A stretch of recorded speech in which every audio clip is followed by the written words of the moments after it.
Hello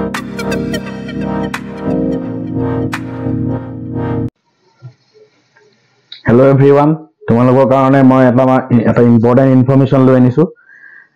important ইনফৰমেশনটো কি হয় যে 12 পাস কৰাৰ পিছত আমাৰ দুটা অপচন থাকে। এটা হৈছে আমাৰ কেৰিয়াৰটো এক্সপান্ড কৰা, সেকেন্ডতে আমাৰ জব অপৰচুনিটি। ঠিক আছে, কেৰিয়াৰ এক্সপানশনৰ কথাটো মই অলৰেডি ভিডিও কিছুমান বনালো। তুমি CUT দি পেলাই BSc BA BCom কৰা, B Farm কৰা, তাৰপিছত তোমাৰ BSc নাৰ্সিং কৰা। ঠিক আছে, CW ইঞ্জিনিয়াৰিংৰ কাৰণে BTech কৰাগে, NEET দি পেলাই মেডিকেল এন্ট্ৰেন্স দিয়া, এন্ড এভৰিথিং যি যাৰ সহায়ত তুমি কি কৰিব পাৰা তোমাৰ ফিউচাৰ যোনটো 12 ৰ পিছত তোমাৰ কেৰিয়াৰটো এক্সপান্ড কৰিব বিচাৰা। কিন্তু এনেকুৱা ধৰণৰ আমাৰ সিচুৱেচন আহি যায় যে 12 ৰ পিছত আমাৰ কি হ'ব, ফাইনেন্সিয়েলি ধৰি লোৱা আমাৰ কিছুমান এনেকুৱা থাকিব পাৰে যে ফাইনেন্সিয়েলি অকমান উইক হয়। ঠিক আছে, এনেকুৱা ধৰণৰ ফ্যামিলি থাকে যাৰ কি হয় সাধাৰণতে ফাইনেন্সিয়েল সিচুৱেচনটো বৰ এটা ঠিক নহয়। তো তেনেকুৱা ক্ষেত্ৰত আমাৰ কি হ'ব, আমি কি কৰিবলগীয়া হয় যে আমাৰ 12 ৰ পিছত ভাল গভৰ্ণমেন্ট জব এটা লাগে। ঠিক আছে, ভাল জব, গভৰ্ণমেন্ট জব বুলি নহয়, ভাল জব এটা লাগে য'ত স্যালাৰিও ভাল, লগতে ৰেসপেক্টও আছে। ঠিক আছে, তো আমাৰ 12 ৰ পিছত তেনেকুৱা ধৰণৰ আমাৰ কেৰিয়াৰ অপৰচুনিটি এটাও লাগে। তো সেইটো লৈ পেলাই মই এটা ইম্পৰ্টেন্ট ভিডিও লৈ আনিছো, যোনটোৱে তোমালোকক বহুত গুণে হেল্প কৰিব।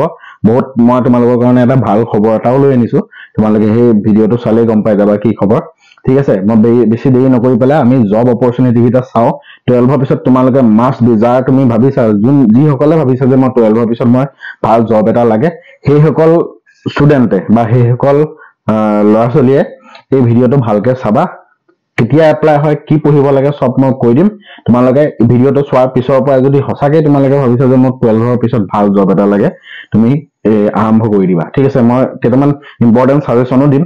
প্ৰথম এটা গুড নিউজ এটা তোমালোকক দিলো যে ADI 3.0 মানে এন্ড অফ মাৰ্চ বা মানে কি বুলি কয়, ষ্টাৰ্টিং অফ এপ্ৰিল, মাৰ্চৰ শেষলে নহলে ষ্টাৰ্টিং অফ এপ্ৰিল। ঠিক আছে, আমাৰ অসমৰ মাননীয় মুখ্যমন্ত্ৰী ডাঙৰীয়া কি কৰিছে, এটা প্ৰেছৰ যোগেদিয়ে, প্ৰেছ মিটৰ জৰিয়তে তেওঁ এটা কথা কৈছে যে ADI 3.0 তাৰ নটিফিকেশন মানে by the end of March বা by the starting of April দিব বুলি কৈছে। আৰু লগতে এটা বস্তু কৈছে যে আসাম পুলিচ, ঠিক আছে, আসাম পুলিচৰ 35,000 তোমাৰ ভেকেন্সি উলিয়াব। ঠিক আছে, তেখেতে যোনটো প্ৰেছ মিট বা তেওঁ ফেচবুক লাইভৰ জৰিয়তেও মাজে মাজে আহি থাকে, গতিকে তেখেতে কৈছে যে ADI 3.0 টোৰ কথা তেওঁ উল্লেখ কৰিছে। আৰু লগতে মেইনলি তেওঁ এইটো কথা কৈছে, আসাম পুলিচৰ 35,000 ভেকেন্সি তেওঁ উলিয়াব। ঠিক আছে, গৃহ বিভাগৰ পৰা 35,000 ভেকেন্সি মাননীয় মুখ্যমন্ত্ৰী ডাঙৰীয়াই এইটো by the end of March তোমাৰ 35,000 পুলিচৰ ভেকেন্সি ওলাব বুলি কৈছে। আৰু সেই পুলিচৰ ভেকেন্সিত কি সোমাই থাকিব, সেই পুলিচৰ ভেকেন্সি তোমাৰ সোমাই থাকিব সাব ইন্সপেক্টৰ সোমাই থাকিব, কনষ্টেবলৰ সোমাই থাকিব, APR কনষ্টেবল সোমাই থাকিব, APR সাব ইন্সপেক্টৰ সোমাই থাকিব।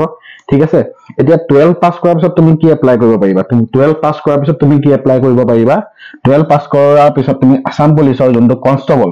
ঠিক আছে, আসাম পুলিচৰ তুমি কনষ্টেবলটো এপ্লাই কৰিব পাৰিবা। ঠিক আছে, বহুত ভাল পোষ্টে হয়। ইয়াৰ তোমাৰ কি হ'ব, স্যালাৰি তোমাৰ মানে গ্ৰেড পে এইবিলাক মিলাই পেলাই 18,500 ৰ পৰা তোমাৰ 60,500 লৈকে তোমাৰ পে স্কেল থাকে। আৰু গ্ৰেড পে 8700, তাৰ মানে তোমাৰ ষ্টাৰ্টিংতে ইনহেণ্ড স্যালাৰি এৰাউণ্ড 35,000 ৰ ওচৰা-ওচৰি তুমি পাবা। ঠিক আছে, যদি তুমি আসাম পুলিচ কনষ্টেবলৰ যোনটো ADI 3. সেইটো এটা বেলেগ এক্সাম। ADI 3.0 মানে আসাম ডাইৰেক্ট ৰিক্ৰুটমেন্ট এক্সাম। সেইটোত তোমাৰ কি হ'ব, by the end of March বা ষ্টাৰ্টিং অফ এপ্ৰিলত তোমাৰ যিটো পোষ্ট ওলাব, তাত কিছুমান এনেকুৱা ধৰণৰ পোষ্ট আছে যোনবিলাক অনলি হাই ছেকেণ্ডাৰী পাছ, আৰু কিছুমান এনেকুৱা পোষ্ট আছে যোনবিলাক হাই ছেকেণ্ডাৰী স্পেচিফিকেলি সায়েন্স বেকগ্ৰাউণ্ডৰো লাগে। ঠিক আছে, গতিকে নটিফিকেশন ওলালে তোমালোকে গম পাবা। মই নটিফিকেশন ওলালে তোমালোকক মই মেছেজ মানে কি হয় জনাই থাকিম বাৰু। ঠিক আছে, তো এইটোৰ কাৰণে ADI 3.0 কাৰণেও তোমালোকে হাই ছেকেণ্ডাৰী পাছ কৰা যোনবিলাক পোষ্ট, মিনিমাম কোৱালিফিকেশন য'ত হাই ছেকেণ্ডাৰী পাছ লাগে, তাৰ কাৰণে তোমালোকে এপ্লাই কৰিব ওলাব। অতি শীঘ্ৰে ওলাব ভেকেন্সিটো, যেটো আমাৰ CM ছাৰে ঘোষণা কৰিছে। আৰু এইটো কথা তেওঁ বিশেষকৈ কৈছে যে আসাম পুলিচৰ 35,000 ভেকেন্সি ওলাব, য'ত তোমালোকে সাব ইন্সপেক্টৰটো এপ্লাই কৰিব নোৱাৰা। ঠিক আছে, সাব ইন্সপেক্টৰ পোষ্ট বিলাক এপ্লাই কৰিব নোৱাৰা, কাৰণ তাত মিনিমাম কোৱালিফিকেশন গ্ৰেজুৱেচন লাগে। ঠিক আছে, আৰ্টস, সায়েন্স, কমাৰ্চ যিকোনো বেকগ্ৰাউণ্ডৰ ষ্টুডেণ্টে পাৰিবা এপ্লাই কৰিব আৰু আসাম পুলিচৰ যোনটো কনষ্টেবল তাৰ পৰিমাণটো অলপ বেছিকে ওলায় আসাম পুলিচ যোনে যোনে এতিয়াও মানে কি হয় কিছুমান ষ্টুডেণ্ট ধৰা ল'ৰা আৰু ছোৱালী যোনে ভাল দৌৰা মেলা কৰা ঠিক আছে ফিজিকেল ফিটনেছটো যাৰ ভাল যোনে খেলা মেলাৰ পৰা ধৰি পেলাই দৌৰা মেলা ভাল কৰি থাকে যাৰ ফিউচাৰত মানে এনেকুৱা ডিফেন্স লেভেলত যাবলৈ মান বা পুলিচ বা আৰ্মি হোৱাৰ সপোন তেওঁলোকে এই আসাম পুলিচৰ যোনটো কনষ্টেবলৰ ভেকেঞ্চি ওলাব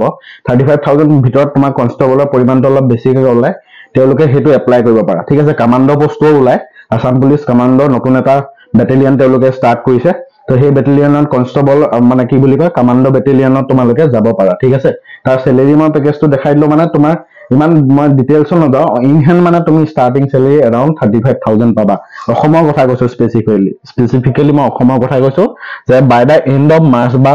ষ্টাৰ্টিং অফ এপ্ৰিলত তেখেতে কোৱা মতে যে আমাৰ আসাম পুলিচৰ এটা হিউজ ভেকেঞ্চি এটা ওলাব যোনটো 12 পাছ ষ্টুডেণ্টে এপ্লাই কৰিব পাৰিবা যদি ইচ্ছা আছে তোমালোকে এতিয়াৰ পৰা প্ৰিপাৰেচন কৰিবলৈ ষ্টাৰ্ট কৰা ঠিক আছে দৌৰা মেলাৰ পৰা ধৰি কাৰণ কনষ্টেবল সেকশনটো তোমাৰ দৌৰা মেলা বেছিকে লাগে ঠিক আছে তো সেইটো কাৰণে লাগি যাবা আৰু এডিআৰই 3.0 যোনটো ওলাব সেইটো তাৰো এটা ডাঙৰ ভেকেঞ্চি ওলাব সেইটো কাৰণে তোমালোকে যদি ইচ্ছা কৰা যে তোমালোকে এতিয়াৰ পৰা প্ৰিপাৰেচন কৰিবলৈ ষ্টাৰ্ট কৰা ঠিক আছে কি পঢ়িব লাগিব মই সেইখিনি মই কম বাৰু তাৰপিছত তোমাৰ নেক্সট আসাম ৰাইফলছৰ চোৱা আসাম ৰাইফলছৰ তোমাৰ এতিয়া কি হ'ব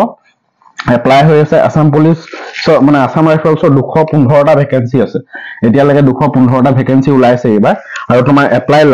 লাষ্ট ডেট 22 মাৰ্চ ঠিক আছে যাৰ ইচ্ছা আছে আসাম ৰাইফলছত যোৱাৰ ঠিক আছে বৰ ভাল পোষ্ট হয় আসাম ৰাইফলছত যোৱাৰ যাৰ ইচ্ছা আছে 215টা পোষ্ট ওলাইছে 22 মাৰ্চ তোমাৰ লাষ্ট ডেট তোমালোকে এপ্লাই কৰি পেলাই সবা ৱেবছাইটত SLPRB ৱেবছাইটত গলে তোমালোকে পাই যাবা আসাম ৰাইফলছৰ 215টা পোষ্ট লাষ্ট ডেট তোমাৰ কি হ'ব 22 মাৰ্চ ঠিক আছে তো মই স্পেচিফিকেলি 12 পাছ কৰাৰ পিছত যোনে এপ্লাই কৰিব পাৰিবা তেওঁলোকৰ কাৰণে কৈ আছো ঠিক আছে আসাম ৰাইফলছটো ভাল পোষ্ট হয় সেইটো কাৰণে এপ্লাই কৰিব পাৰা চেলেৰি তুমি ইন হেণ্ড 35,000 তুমি পাবা ষ্টাৰ্টিংতে ঠিক আছে ষ্টাৰ্টিংতে সব মিলাই DA এইবিলাক সব যিখিনি আছে মানে গভৰ্ণমেণ্টৰ যোনখিনি ৰুল মতে যোনটো পে স্কেল পাব লাগে সেইটো ইন হেণ্ড তুমি 35,000 এটা পাবা ঠিক আছে তো আমাৰ আৰম্ভণিতে কি কলো সেইটো এটা তোমাৰ গুড নিউজ ঠিক আছে এই দুটা তুমি গুড নিউজ তোমালোকে ধৰি ল'ব পাৰিবা প্ৰথম গুড নিউজটো কি কলো যে আমাৰ ADRE 3.0 ওলাব যেনেকে ADRE ওলালে ADRE 2.0 ৰিসেন্টলি ৰিজাল্ট দি গৈছে ADRE কি হ'ব নেক্সট 3.0 আহিব ঠিক আছে মাৰ্চ এপ্ৰিল মানলৈ তোমালোকৰ নটিফিকেশন ওলাব অলপ ইলেকশনৰ কাৰণে দেৰি হলো অকমান এপ্ৰিলৰ মাৰ্চ ভাগলৈ গুচি যাবও পাৰে ঠিক আছে আৰু আসাম ৰাইফলছৰ এপ্লাই হৈ আছে 215টা পোষ্ট তোমাৰ 22 মাৰ্চৰ লাষ্ট ডেট গতিকে তোমালোকে এপ্লাই কৰিব পাৰিবা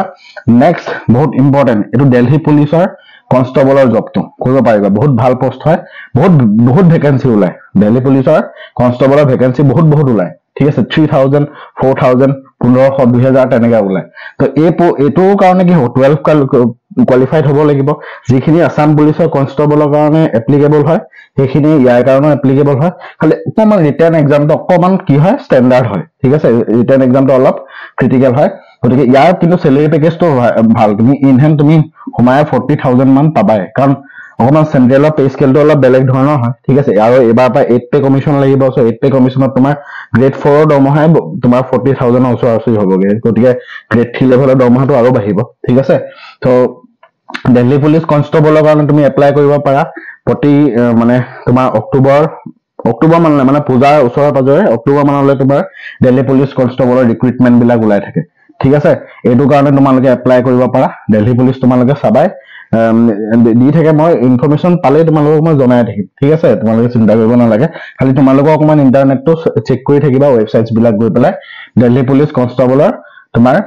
ভেকেন্সি বহুত ডাঙৰ ভেকেন্সি ওলাই তাৰ কাৰণে তোমালোকে এপ্লাই কৰিব পাৰা তাৰপিছত RPF মানে হৈছে ৰেলৱে প্ৰটেকচন ফোৰ্স মানে ৰেলৱে ডিপাৰ্টমেন্ট আৰু তোমালোকে জানা ৰেলৱে ডিপাৰ্টমেন্ট মানে এটা চেলেৰিটো বহুত ভাল ঠিক আছে সো ৰেলৱে RPF তোমাৰ দুটা ওলাই RPF হৈছে SI সাব ইন্সপেক্টৰ আৰু RPF কনষ্টেবল RPF SI গ্ৰেজুৱেচনৰ কাৰণে লাগিব ঠিক আছে আৰু কনষ্টেবল আৰু এজ লিমিটটো এটা আছে এজ লিমিট কিমান তোমাৰ 18 বছৰৰ পৰা 24 বছৰলৈকে আছে জেনেৰেল তাৰপিছত তোমাৰ গভৰ্ণমেন্ট ক্ৰাইটেৰিয়া মতে 3 বছৰ এক্সপান্ড হৈ গৈ থাকে তো হেতু গভৰ্ণমেন্ট গাইডলাইনৰ মতে হেতু বেলেগ ৰুল মানে জেনেৰেল আনৰিজাৰ্ভ ক্যাটেগৰী 17 বছৰৰ পৰা 24 বছৰ বয়সলৈকে তোমাৰ সেই এজ ৰিজাৰ্ভেশনটো থাকে ঠিক আছে RPF তোমালোকে 12 পাস কৰাৰ পিছত RPF কনষ্টেবলৰ তোমালোকে এপ্লাই কৰিব পাৰা ফিজিক্যালটো বহুত ইম্পৰ্টেন্ট ইয়াত ফিজিক্যাল পাস কৰা মানে তুমি ৰিটেনটো পাস কৰি যাবা ঠিক আছে তো RPF কনষ্টেবল তোমালোকে এটো এপ্লাই কৰিব পাৰা অক্টোবৰ মানলৈ তোমাৰ দিল্লী পুলিচে হওক বা RPF হওক তো ইহঁতৰ ভেকেন্সি নটিফিকেশন তোমাৰ এৰাউণ্ড নিয়াৰলি অক্টোবৰ মানলৈ ওলাই যায় ঠিক আছে RRB ৰেলৱে ৰিক্ৰুটমেন্ট বোৰ্ড তো এই ৰেলৱে ৰিক্ৰুটমেন্ট বোৰ্ডৰ কি হয় এসিস্ট্যান্ট লোকো পাইলট বহুত মজা জব হয় ঠিক আছে এসিস্ট্যান্ট লোকো পাইলট জবটো বহুত ভাল জব হয় আৰু লগতে তোমাৰ কি ওলাই টিসি মানে টিকেট কালেক্টৰ স্যালাৰি তোমাৰ বহুত বেছি বুজিছা না 40 তুমি হুমাই ইনহেন 45k তুমি পাবাই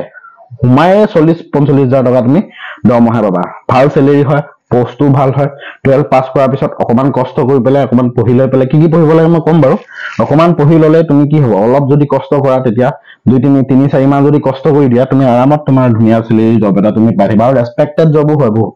ঠিক আছে তো এটো তোমালোকে এপ্লাই কৰিব পাৰা RRB assistant loco pilot generally তোমাৰ ৰেলৱে ডিপাৰ্টমেন্টৰ যোনটো তোমাৰ নটিফিকেশন অক্টোবৰ নৱেম্বৰ মানলৈ বা সেপ্টেম্বৰ অক্টোবৰ মানলৈ সাধাৰণতে ওলাই ঠিক আছে তো আমাৰ RRB RPF ঠিক আছে এই দুইটাই তোমাৰ কি হয় ৰিলেটেড ৰেলৱে ডিপাৰ্টমেন্টৰ ৰিলেটেড কনস্টেবল হক এসিস্ট্যান্ট লোকো পাইলট হক LDC বুলিও এটা পোষ্ট আছে লোৱাৰ ডিভিজন ক্লাৰ্ক বুলি কয় এসিস্ট্যান্ট লোকো পাইলট টিসি মানে টিকেট কালেক্টৰ আৰু কি আছে তোমাৰ LDC এনেকুৱা ধৰণৰ পোষ্টৰ কাৰণে তুমি এলিজিবল হবা আফটাৰ ক্লাস 12 বা ক্লাস 12 পিছতে এটা ভাল স্যালাৰি তুমি যদি আৰু এতিয়া কি হ'ব আমাৰ কি হ'ব তোমাৰ যেহেতু আনএমপ্লয়মেন্ট কিমান বাঢ়িছে গতিকে যিমান সোনকালে পৰা যায় সিমান সোনকালে চাকৰি এটা লৈ লোৱা বহুত বেছি ইম্পৰ্টেন্ট ঠিক আছে সো সেইকাৰণে মই কৈ দিছো যাৰ ইচ্ছা আছে 12 পাস কৰাৰ পিছত তেওঁলোকে ডাইৰেক্ট তোমালোকে এই এক্সাম বিলাক দি লগালগ তোমালোকে এন্ট্ৰি কৰিব পাৰিবা ঠিক আছে তোমাৰ 21 বছৰ হোৱালৈকে তোমাৰ 21-22 বছৰ হোৱালৈকে তোমাৰ এটা গভৰ্ণমেন্ট হাতত তোমাৰ ধুনীয়া গভৰ্ণমেন্ট জব এটা থাকিব পিছলে যাৰ ইচ্ছা তুমি কি বুলি কৰিব পাৰা তুমি কৰেসপন্ডেন্স তুমি গ্ৰেজুৱেচনটো কৰি থাকিব পাৰিবা ঠিক আছে যাৰ ইচ্ছা দেই মই হেতু কোৱা নাই মই কথাটো বেলেগ ধৰণে নলবা যাৰ তুমি ইচ্ছা যে মই 12 পাস কৰাৰ পিছতে জব এটা লাগে মোক পিছলে মই গ্ৰেজুৱেচনটো কৰি থাকিম ডিসটেন্সত তো সেই কাৰণে তোমালোকক মই এটো সাজেষ্ট কৰিছো ঠিক আছে এখিনি তুমি কৰিবা কৰাৰ পিছত তুমি কি কৰিব পাৰা তোমাৰ যদি ইচ্ছা হয় মই গ্ৰেজুৱেচনটো কৰিব পিছৰ যদি প্ৰমোশনৰ কাৰণে যদি বিচৰা তোমালোকে তেনেকে গ্ৰেজুৱেচনটো ডিসটেন্সত কৰিব পাৰা ঠিক আছে যাৰ জব লাগে তেওঁলোকৰ কাৰণে এটো যদি ভাবিছা পিছত মই মানে হাই সেকেন্ডাৰী পিছত মই বেলেগ কেৰিয়াৰ লম মানে বেলেগ পঢ়িম কিবা তেওঁলোকৰ কাৰণে এটো নহয় যোনে বিচাৰা যে মোক 12 পাস কৰাৰ পিছতে জব লাগে তেওঁলোকৰ কাৰণে এটো বনাইছো ঠিক আছে তো তাৰ পিছত থাকিলে কি এটো আটাইতকৈ ইম্পৰ্টেন্ট যোনটো অকমান টান এক্সাম বুলি ধৰা হয় বহুত ধুনীয়া জব ঠিক আছে ইয়াৰ জব বিলাক তোমাৰ কি পোষ্ট ওলাই SSC সাধাৰণতে তোমাৰ LDC পোষ্ট ওলাই পোস্টেল এসিস্ট্যান্ট ওলাই জুনিয়ৰ সেক্ৰেটাৰিয়েল এসিস্ট্যান্ট ওলাই ভাল পোষ্ট SSC এই যোনকিটা পোষ্ট কথা কলো LDC ঠিক আছে আৰু কি ওলাই তোমাৰ পোস্টেল এসিস্ট্যান্ট তাৰপিছত সেক্ৰেটাৰিয়েল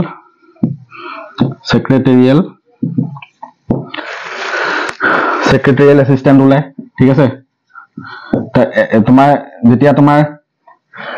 SSC MTS দিয়া তুমি হাৱালদাৰ হ'ব পাৰিবা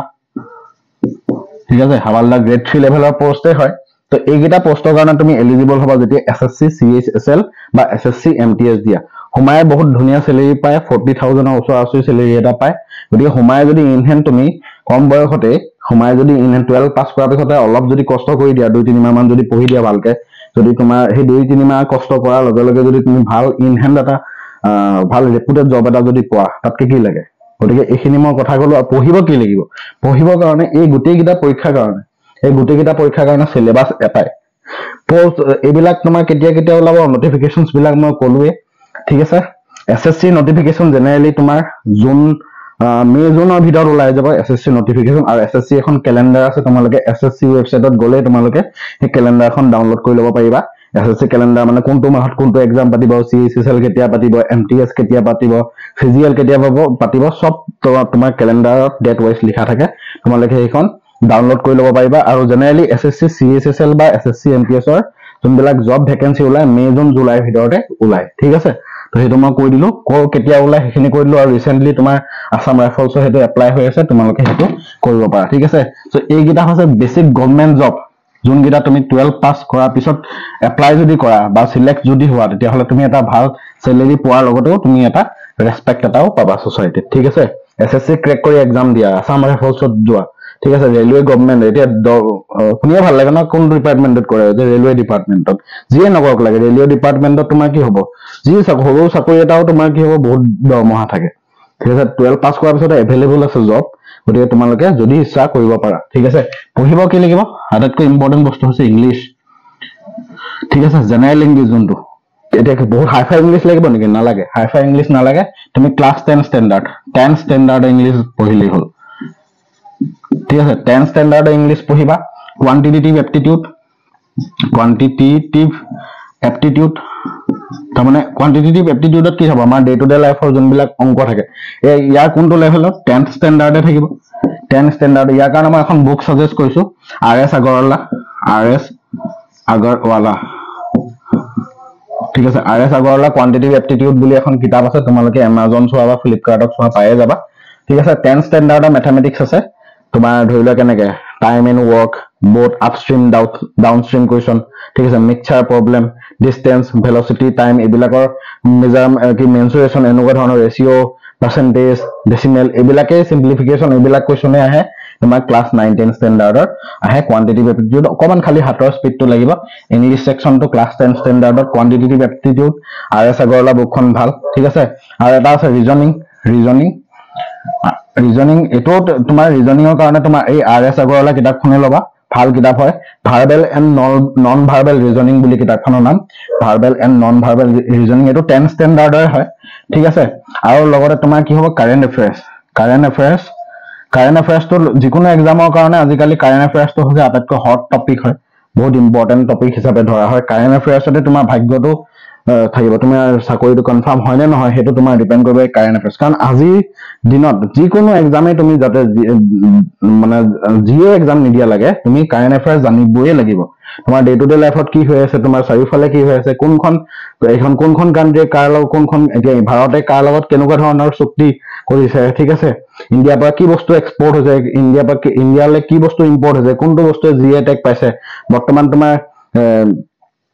নিউ এপইন্টমেন্টস বিলাক কি কোন ব্ৰেণ্ড এম্বেছাডৰ এইবিলাক বস্তু আমি জানি থোৱা ভাল এতিয়া ইছৰোৱে কি নেক্সট মিশনটো কি ইছৰোৰ নেক্সট মিশন কি নাসাৰ নেক্সট মিশনটো কি অসমত কি হৈছে ঠিক আছে অসমৰ লগতে তোমাৰ ইণ্ডিয়াৰ প্ৰতিটো বস্তু অসমৰ এক্সামৰ কাৰণে বিশেষকৈ অসমৰ কাৰেন্ট এফেয়াৰ্সটো বেছি দৰকাৰ গভৰ্ণমেণ্ট স্কিমছ হওক যি স্কিমে আছে তোমাৰ চেন্ট্ৰেলৰ মানে এতিয়া SSC হওক দিল্লী পুলিচ হওক ঠিক আছে ৰেলৱে এক্সাম হওক সেইবিলাকৰ কাৰণে তোমাৰ গোটেই মানে অসমৰ নহয় বিশেষকৈ তোমাৰ ভাৰতত যি হৈ থাকে ঘটনাবিলাক কাৰেন্ট এফেয়াৰ্স গভৰ্ণমেণ্ট স্কিমৰ ওপৰত হৈ সেইবিলাক বস্তু তুমি পঢ়িব লাগিব স্পেসিফিক্যালি যদি অসমৰ কথা কওঁ তুমি অসমৰ কাৰেন্ট এফেয়াৰ্স সব জানিবই লাগিব ঠিক আছে পঢ়িব লাগিব ভাল ইউটিউব চেনেল আছে তো ইউটিউব চেনেলৰ লগতে ভাল তোমাৰ ওয়েবসাইট আছে সেই ওয়েবসাইট বিলাক তোমালোকে পঢ়িবা ঠিক আছে তো সেই ওয়েবসাইটৰ পৰা তোমালোকে বস্তুবিলাক পঢ়িব পাৰিবা কাৰেন্ট এফেয়াৰ্সৰ কাৰণে জিকে সেকশনটো তোমাৰ কি হ'ব হিষ্ট্ৰী আহে ঠিক আছে হিষ্টৰী আহে জিওগ্ৰাফি আহে ঠিক আছে হিষ্ট্ৰী জিওগ্ৰাফি পলিটি ঠিক আছে পলিটি তোমাৰ আৰু কি আছে ইকোনমিক্স ঠিক আছে সায়েন্স এণ্ড টেকনলজি ঠিক আছে হিষ্ট্ৰী তুমি ভাল কিতাপ আছে জিওগ্ৰাফি ভাল কিতাপ আছে ইমান ডাঙৰ হে হিষ্ট্ৰী জিওগ্ৰাফি পলিটি ইকোনমিক্স এইবিলাকৰ কাৰণে তুমি ধুনীয়াকৈ হেৰি কিতাপ ল'ব পাৰা লুচিয়ান জিকে বুলি এখন কিতাপ আছে সেইখন ল'ব পাৰা যদি অকমান ভালকে পঢ়িম বুলি ভাবা পলিটিৰ কাৰণে M লক্ষ্মীকান্ত বুলি কিতাপ এখন আছে জিওগ্ৰাফিৰ কাৰণে কি আছিলে এখন কিতাপখনৰ নাম এক্স্যাক্টলি মাজিদ হুছেইন বুলি কিতাপ এখন আছে ঠিক আছে ইকোনমিক্স তোমাৰ কিবা সিং এখন আছিলে মই এক্স্যাক্টলি পাহৰি থাকিলো কিতাপখনৰ নাম আছিলে মোৰ সেলফতে সোমাই আছে মই কিতাপখনৰ নামটো পাহৰিলো ৰমেশ সিং সৰি ইকোনমিক্সৰ তোমাৰ কিতাপখনৰ নাম আছিল ৰমেশ সিং ঠিক আছে এনেকুৱা ধৰণৰ কিতাপ ঢেৰ আছে তুমি পঢ়িলেই হৈ গ'ল খালি ঠিক আছে সো গতিকে তোমালোকক মই ইনফৰমেশনটো দি দিলো কি জব 12 ৰ পিছত কি জব আছে তুমি বিচাৰি ফুৰিব দৰকাৰ নাই এটা ভিডিওতে মই গোটেইখিনি দিলো ইনফৰমেশন তোমালোকক দিলো যে এতিয়া ৰিসেন্ট কি এপ্লাই হৈছে কি ওলাব ৰিসেন্টলি অসমত কি ওলাব ইণ্ডিয়াত কি ওলাব বহুত ভ্যাকেন্সি ওলাব তোমালোকে খালি 12 ৰ পিছত এপ্লাই কৰিলেই হ'ল ঠিক আছে মই ভাবিছো কি যদি ADI 3.0 নটিফিকেশন ওলাই এই ইউটিউব চেনেলটোতে মই ফ্ৰী অফ কষ্ট তোমালোকক 12 পাস কৰাৰ পিছত যোনখিনি ষ্টুডেণ্টে তোমালোকে পৰীক্ষা দিম বুলি ভাবিছা তেওঁলোকৰ কাৰণে মই এভৰিথিং ফ্ৰী অফ কষ্টত মই বিশেষকৈ তোমাৰ এই মেথছ ৰিজনিং আৰু জিকে সেকশনটো মই লৈ আনিবলৈ ট্ৰাই কৰিম ঠিক আছে মেথছ ৰিজনিং আৰু জিকে সেকশনটোৰ বাহিৰে জিকে সেকশনতকৈ মই কাৰেন্ট এফেয়াৰ্স সেকশনটোৰ কথা কৈছো কোৱান্টিটেটিভ এপ্টিটিউড ৰিজনিং আৰু কাৰেন্ট এফেয়াৰ্স এই তিনিটা সেকশন মই কভাৰ কৰিম বুলি ভাবিছো যদি তোমাৰ ADI 3.0 আমাৰ CM ছাৰে কোৱা মতে যেতিয়া মাৰ্চ এপ্ৰিল মানত যদি প্ৰকৃততে ওলাই ঠিক আছে ওলাব বুলি কৈছে যেহেতু তেওঁ প্ৰেছ মিটত যেহেতু কথাটো কৈছে সো ডেফিনেটলি ওলাবই গতিকে যেহেতু ওলাই তেতিয়াহলে মই তোমালোকক এই চেনেলটোতে ফ্ৰী অফ কষ্ট কোৱান্টিটেটিভ এপ্টিটিউড ৰিজনিং আৰু তোমাৰ কাৰেণ্ট এফেয়াৰ্স সেকশনটোৰ কাৰণে মই প্ৰিপাৰেচন কৰাই দিম ঠিক আছে তোমালোকে ওয়েবসাইট বিলাক চাই থাকিবা মই খবৰ পালে তোমালোকক দিয়ে থাকিম ভালকে পঢ়া শুনা কৰা জয় আই অসম